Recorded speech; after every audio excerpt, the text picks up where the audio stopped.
One of our members, Sam, like he's had enormous growth, but I think one of the highlights for me was he was trying to achieve a goal of building their own family home for a long, long time, and just could never get the time, felt like he was always tied on site, tied to the business.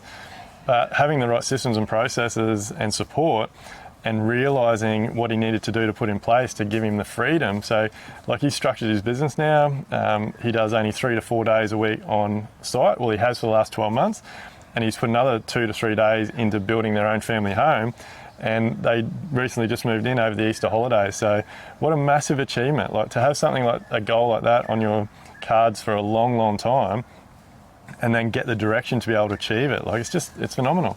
Yeah, and what I loved was that he got up at our live event and told the room about it. And as a business owner, it can be really lonely. You don't get to kind of celebrate your successes. You're sort of trying to give yourself a pat on the back, but often it's so much easier to focus on the things that you're doing wrong and you're not getting done rather than actually celebrating your wins.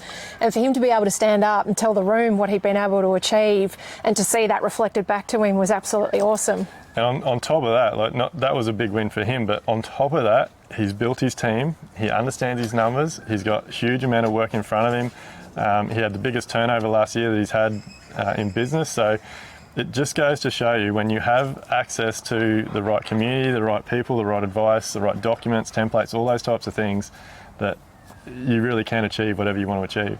Yeah, and how was that message from his apprentice that he read out to us in the room, who was willing to give up his Saturday to come help him on site? Like the team culture that you've built when you've got a team member who's willing to put their own personal time into a project to help you out, like that's incredible leadership and culture. It's amazing. You definitely don't get that much.